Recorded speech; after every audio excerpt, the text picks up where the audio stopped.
All right, hi everyone. Welcome to another Wolfram Language Design Review. This will be a fairly short one, I think, today, part of our language completeness and consistency series. All right, style Yeah, definition so support. most of this stuff is mine, and just FYI, it's there's probably more agenda items than we're going to go through in the allotted time today, but we'll make what we can.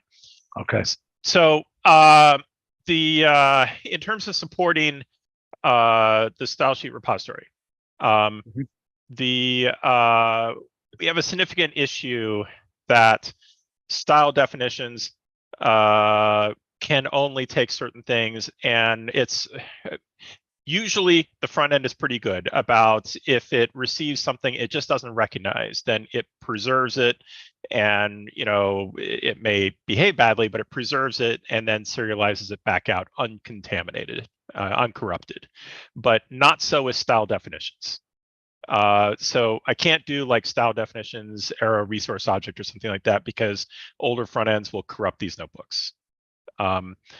So what I'm proposing is basically that if we want to have a resource object style sheet that we reference, that essentially it's always going to live in the same A sort of micro syntax that we notebook. use for inherited style sheets. That's a micro notebook, effectively. Yes. And Yeah. and this is exactly I mean, if you do format edit style sheet in a new notebook. What happens if I say notebook put of that thing? Does it? Oops. Yeah. Yes. You can see it right there. There is a style data cell. You're running a legacy version because we haven't made a new version yet, and it says, I don't know what this is, but it's not gonna corrupt it. At least the fonts are the same as they were in 1987. So if you do on your new notebook, you do format edit style sheet. Which new notebook? This one here? No, in your Untitled 11. Okay. Just in the menus, format edit style sheet. Okay, and then if you select that that cell and show cell expression. This cell here. Yes. And you'll see this is very much the same sort of thing we're already doing for style sheet inheritance. All right. The only issue being we don't yet support resource object, but at least if we serialize this way, we're not going to corrupt anything. Okay. And also, I think it gives us an opportunity to do things asynchronously. We can load up the notebook and say, well, we don't know what the style sheet is yet, but it'll kind of start off with default and then pop in once we've loaded the resource So let me object. just understand something. So, I mean, in terms of the workflow, there'll be the style sheet repository, and then you would, presumably in that repository, you are able to either apply a style sheet to an existing open notebook or create a new notebook that is in that style. Well, Is that it's a good question what the workflow is. And I actually raise one possibility under the related issues, which is that I could come up with some sort of auto-interpreted copy and paste, kind of like, the copy paste cell expressions do their auto interpretation. I could come up with something like that basically auto switches your style sheet to the given resource object. Sorry, say that again. I got distracted for a second. Could you say that again? So you copy a cell expression and you paste, and it auto interprets as a cell as a cell. Yes. I could come up with a magic thing that auto switches your style sheet, and then it would be a click to copy on the resource page. So I don't quite understand what would happen. So you'd click it on the resource page, and then you would paste it into your notebook, and poof, it would kind of spray itself all over your notebook. Is that correct? Exactly. Yeah. Yeah, I think that's a good idea. It would change your style sheet to be that expression. That's notebook exactly cell. what it would do. Yes. So if you wanted to add that style sheet to the notebook style sheet as multiple inheritance, like if you didn't want to overwrite everything and you just wanted to add these styles to maybe something you'd already defined, that would require a bit more knowledge and subtlety. yeah. Okay. Yeah. Yeah. Okay, but it's going to be a little weird. This idea about you just, I mean, it's like saying, it's like some of these UI things where you're moving files around. You just drop a file in some general area, and Yeah, I mean, it is weird because you would be pasting something and you wouldn't see an actual thing paste. You would see styles change. But I mean, there are other applications that allow you to copy and paste styles. True. Yeah. They don't generally work between applications, though. Right. Yeah. Usually, that's only a thing that works inside of a given application. Okay, so by the way, are there security issues with dynamics and things like that could exist in styles? Yes. Yes, there are, and I think that the style sheet repository probably needs some level of curation for that Okay, reason. fine. So then it will assume it's curated, and so we will assume that it's safe to paste. Yeah. Okay. For the issue of not being able to set a resource object for style definitions, Mhm. could there be like an alternate string syntax, like resource object colon? No, believe it or not, it munges strings too. Oh, okay. Yeah. Because that just seems like that would be hard for a user to figure out, like set options, what they would put in for style definitions for a resource object. Yeah, I mean, the only other thing that I can do is just come up with a brand new option. Yeah, right. And that's going to be clunky because then the two options are fighting one another. Right. Well, I think that if what mostly happens is people are getting it from the repository or a private repository, I think they're not going to see what this code is underneath. Right. And, Yeah. And when you do set options, right, it's not like the kernel directly sets it in the notebook. It sends a request to the front end. So we could conceivably have something, if you do set options and you set style definitions to a resource object, then This is true. Yeah, and That's that's a a good point. That's a good point. Yes. I like that. Sorry, what did you just say? So the idea being that the set options command would have a bit of sugar. So if it receives a resource object, it would actually construct this notebook expression automatically. That makes perfect sense. Yeah. Okay. But then the main thing is that the flow is going to be, there's going to be a bunch of sort of samples of styles in the style sheet repository. You click to copy, you paste it, and it sprays the style on what you have. Yeah. That's the basic. Is that undoable? It's Like with Command Z? not at Yeah. present, but it wouldn't be difficult to make it undoable. I almost wonder if pasting like an interface, like a button that, click to apply that and then click to clear it. That would be nice. I agree. Well, you can always just do format style sheet default too. Nobody's going to know to do that. So open up the related issues section, Stephen. So I talk about the paste interpret thing, which you've already been discussing. I also wonder whether things that you recently applied should show up in the style sheet menu somewhere. Why not? Yeah. Down at the bottom or something. Yeah. Okay. That's easy enough to do. Probably before other, but yeah. I like the idea of having. I think it's much less obscure if you get an interface. In theory, if you had like 4 style sheets you wanted to try, you could paste each of them and they'd have their own button. That's part of why I think pasting a button might be useful. Yeah, all right, okay, but so this has to be developed in together with the. Well, and I imagine that there could be an interface that lives in the other or the style sheet chooser dialog. That's not necessarily going to happen right away, but I wanted to, even though the style sheet repository may not be ready on this time frame, I wanted to start building in support in the front end in anticipation of these guys. So we wouldn't have an interface in 13.3, but I can get the other machinery in. Okay, so hold on. There's also the question of in the cloud how this works. Yes. And I think the style sheet support in the cloud is inadequate at this time, but hopefully will improve. But then there's the question of how all these steps work. Yeah. Okay. Yeah. But anyway, we've got the beginnings of this, and we can see it's not devastatingly hopeless to have at least for the desktop, to have the styles appropriately used. But we should check with the cloud team. I don't know whether there's anybody here from that team today about how this can work. Yeah, so they do support private style sheets, and this is basically a flourish on a private style sheet. So I'm hopeful that it's not going to be a lot of effort for them. All right, let's move on to. Oh, you're not using a recent build. Okay. Well, I mean, tell me what to do. I can go to a prototype build. Okay. And I think for the resource folks, I think that was all that we needed you for. Thank you. Okay. Thanks. Thanks. Okay.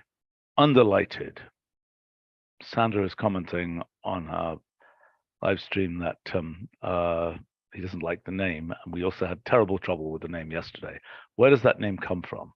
So it was a random name that a developer added to it, which I did not change because, frankly, I thought about trying to come up with a better name, and I couldn't come up with one. Yeah. Okay. Fine. Fine. But okay. So it was added in 2016. I found from my archive. Yeah. It's been there for a while. Right. Okay. But okay. So what should the name be? So is there a name for? I mean, is there an official name for the squigglies that show up in? I am not spell aware checkers? of an official name. Oh. I've never seen a name for these things.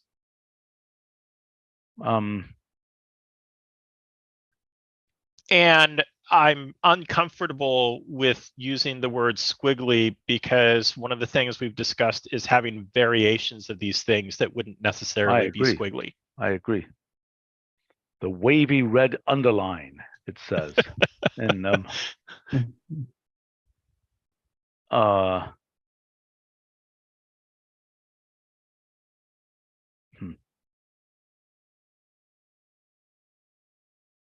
Wow.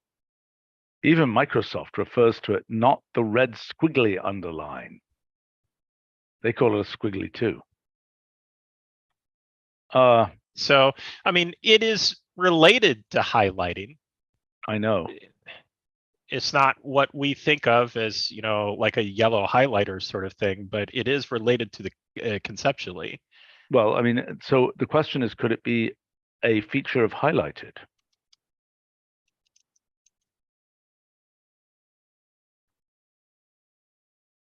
Well, highlighted does not correspond to a front-end option. We would still need a front-end option name, and maybe you decide the front-end option name can be a bad name, and that's okay. Well, but okay, so hold on a second. Highlighted right now is a wrapper that is a symbolic wrapper that stays, whereas underlighted, no, I'm very confused. Underlighted is also a symbolic wrapper that stays or not? Depends on your definition of stays. Right. I mean, yeah, the typeset form will evaluate to identity effectively. It'll remove the head on reevaluation. Right. And let's remind ourselves what we're using this for. Okay. So for example, it's used in the code assistance system to indicate potential errors, correct? Right. But one thing that was said in yesterday's live stream, which isn't quite accurate, is that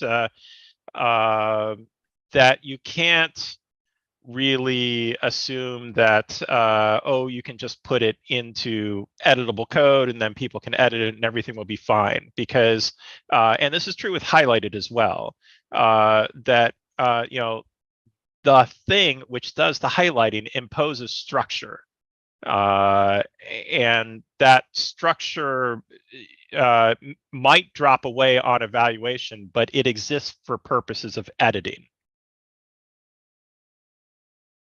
I mean, right. But the interpretation function is basically #1, right? So if you're editing it, that'll still be there, right? Right, but it means that you have to what's inside of yes, the highlight has to be evaluatable. That's true. Yeah, I mean, you can't, if you add, +1 to the example here, you can't have the plus inside the highlighted and the one outside the highlighted. So it has to be a syntactically complete sub-expression. Exactly. Okay. But whereas the underlighted thing does not have to be a syntactically complete sub-expression, or is that not the case? Well, in fact, the way that underlighted is used in code assist and is that it might not be syntactically complete at all. You might be underlighting an operator. It's a pure box, an infix operator. Right, and the way underlighted was implemented, it is like highlighted. Now we could change the implementation. No, I think we got a box level implementation that can span different sub-expressions, and we've got a language level implementation, which is a pure syntactically correct, because there's nothing you can do at the language level. Unless you're down at the level of boxes, you cannot deal with syntactically incorrect non-structured things. No, that's not at all correct, right? I mean, okay. The output is going to be some boxy thing, right? Which you can copy and then you could edit it. And then you could edit it to not be synthetically correct. Maybe you're saying that's not a useful workflow, but no, I'm suggesting that we have two levels of this, right?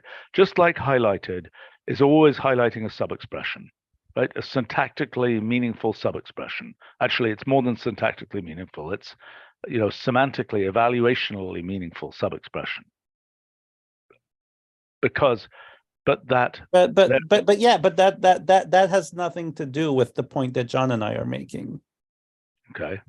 Which is you might want to edit that output.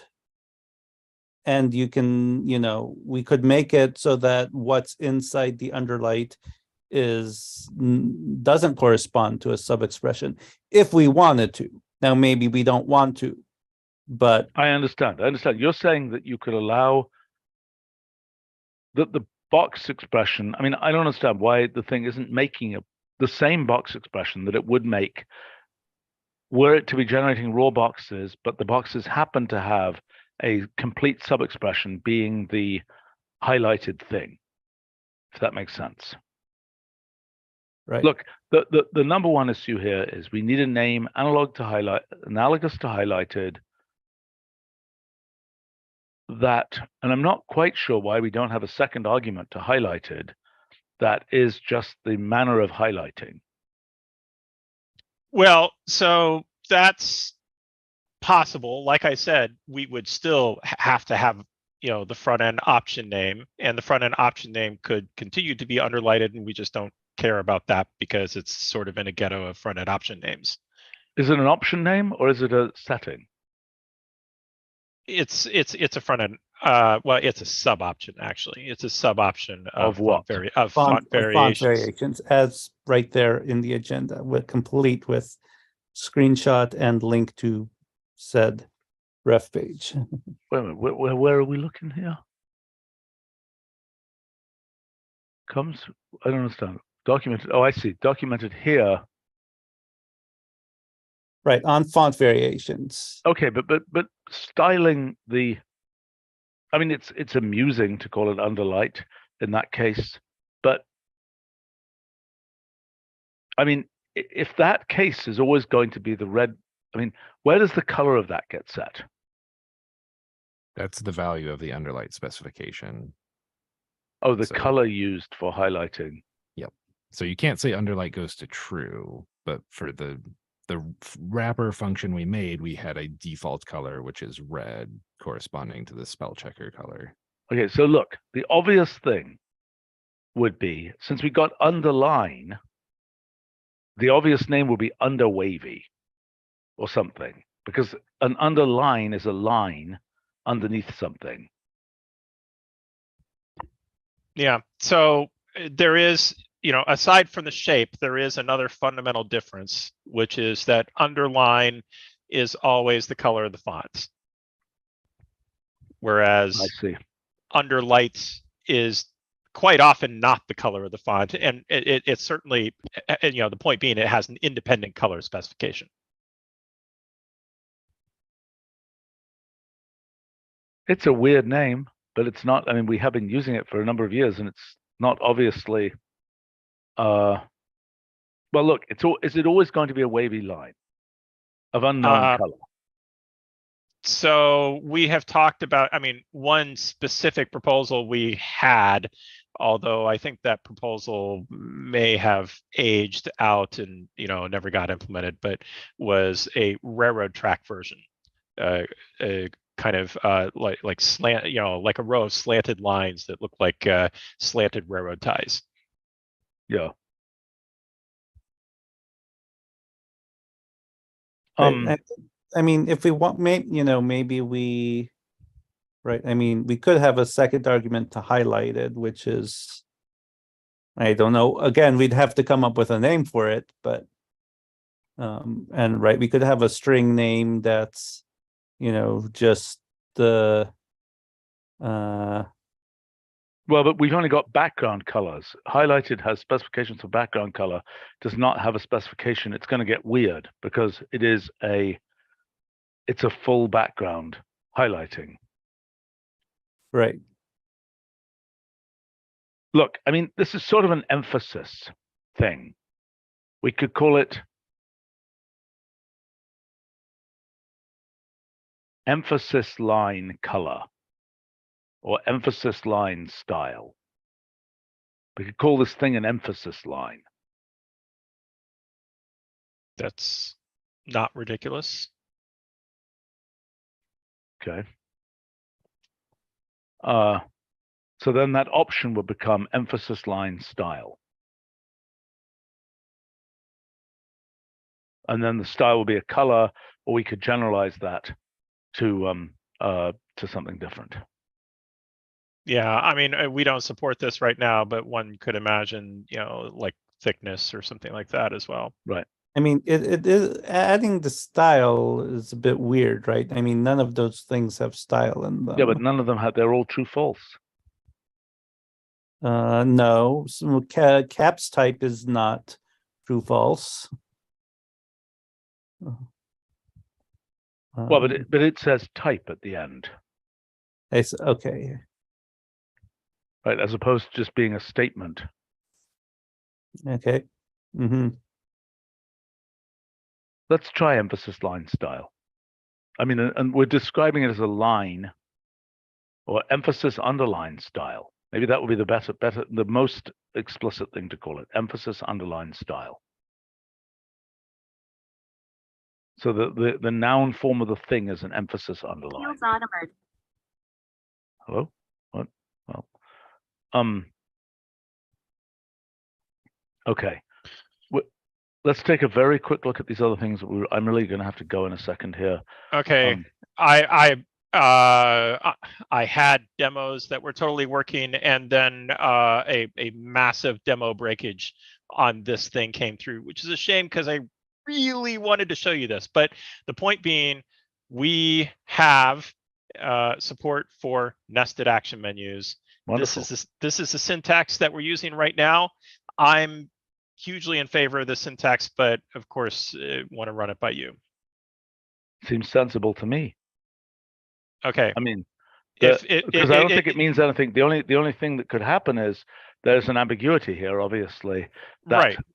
It evaluates the right-hand side in the legacy version, but the evaluation of a list generally is not that useful.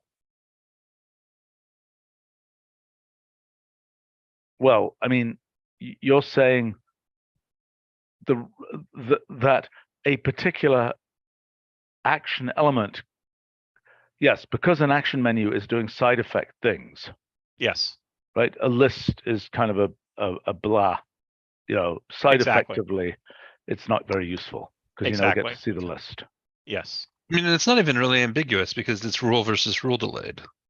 Well, to be clear, it does work with rule delayed, and it's not like I'm gonna, we're gonna punish users if they use rule delayed. But yeah, my better guidance is to use rule.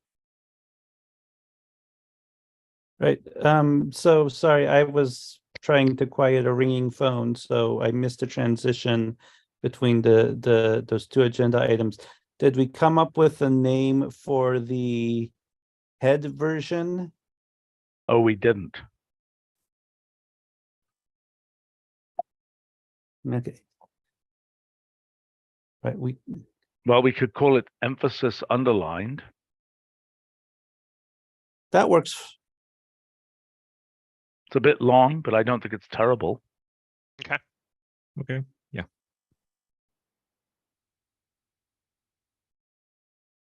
It's a little weird. Do we all want right. to just call it emphasized? Or is that too, you know? It's not obviously Okay. wrong. It's not obviously wrong, particularly if emphasized had multiple, different second arguments that gave different forms of emphasis. It could activate any of these font variations, for instance. Outline, shadow. Yes. Right. So maybe in an initial version, it just takes the color and uses emphasize, but then we could extend it to understand these other things, and even combinations thereof. Right. That seems reasonable. Yeah. Okay. We should wrap it up for now. Thank you. Yeah. Yeah. The image margins thing is a bit. It will take a bit of time to work through. I'm sure. Yes. And the other stuff is not as urgent. So. All right. Look forward to seeing it all. See you all soon. Thank you to folks on the live stream for their comments as well. Okay.